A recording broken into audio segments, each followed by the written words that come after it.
This video is going to be all about the sleeper sofa couch from IKEA. In this video, we're going to go over why did we choose a couch to begin with, how does this deploy into a queen size bed, and just overall, what do we think about it? So to understand all that, it all really just came down to we just wanted to have an open floor plan. Having a couch set up like this just provides a lot of open space. We don't have to worry about having a bed that comes down from the ceiling or something that folds out from the wall. For us, it just made a lot of sense to have something that's dual purpose, just to give us the most space available within the cabin. You can choose where you go. You can choose the time of the year that you go there, but you can't predict or choose the weather. So when you're on the road traveling, it is just really nice being able to have all that open space, because if you're crammed in there for a day, 2 days, 3 days due to weather, you're going to really appreciate that space. Nice days, you can deploy the back patio, and that just increases your living space. So at the end of the day, it really just came down to, we just wanted to have a nice open floor plan that just provided a nice airy feel, and of course allowed that nice beautiful cross breeze to come through the cabin. But I think my favorite part is when we're in the cabin and we're sitting on the couch. I like to plant myself right here on the edge. So you can imagine if you sit yourself down right here on the corner, look at all that view that you have. We're at the homestead. This is not a campground or anything. This is just the backyard, but you get the idea. But you're sitting there in comfort, all from your couch. Blocks you also from the sun, so of course majority of the time of the day you'll actually be shaded from the sun. We do have a video that we describe and go over detail about the awning, which does provide additional coverage and shade, so definitely check that out if you want to know more about that awning. But overall, this is where I find myself most of the time. Put my drink right there and just enjoy the views. So this is probably one of my favorite pieces in addition to the couch. So this is the bench that we use. Doubles as a coffee table for whenever we're just hanging out on the couch. And then at nighttime, whenever we deploy the bed, this also acts as a nightstand for whoever's sleeping on this side. So really a great option. I don't know if IKEA still sells these or not. They sell them in two versions. This is the short version, and they also sell one that's double the length as well, which we have two of those. One of those. Overall, it just depends on the duration of the trip, but we absolutely love having that bench. So now we're going to turn this into a queen size bed. So it's very, very simple. So we like to just pull these back cushions forward.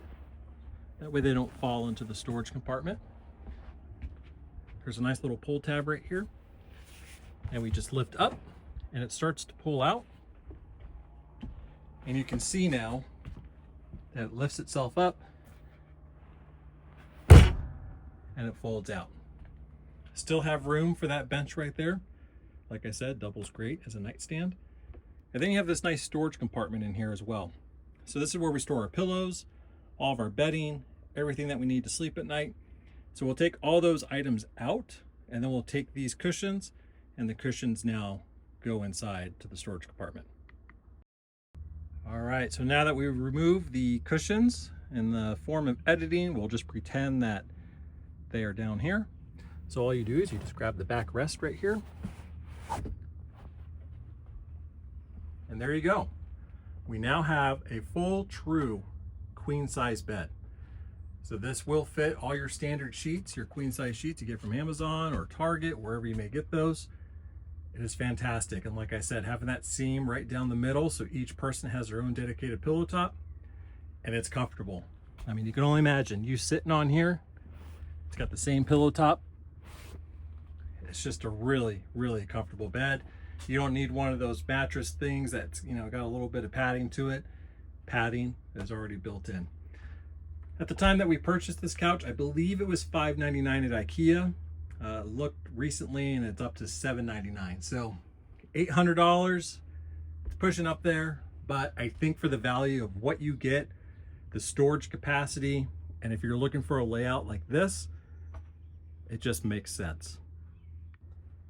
So a nice little bonus, it's because the way this couch is designed, there is a little bit of storage space down here. It's about 2 inches, so you can't really fit too much, but this is actually where we store the common board for the fender. So this is the board that actually sits on the fender on the exterior of the trailer to give us a lot more table space on the outside. Found out it's just a perfect fit in there. So underneath the couch, I put some boards in there, some stoppers, so that way when we slide this in, this can only go as far as to the lip of the couch. Otherwise, if you did not put those stoppers in there, this common board would actually slide all the way back to the wall if it wanted to. So great use of space. So if you were interested in using the common board for your fender, that is also a fantastic place to store that. If you have any questions, feel free to leave a comment down below. We do have a free Google Sheet worksheet that you can use, and you can see all the stuff that we purchased for this trailer build out, as well as common products used in cargo trailer conversions. And you can also use that template to guide you and build out your own trailer. If there's anything in this video that you want to know more about specifically, again, leave another comment, let us know. We'll be sure to add it to the build series. Thanks a lot.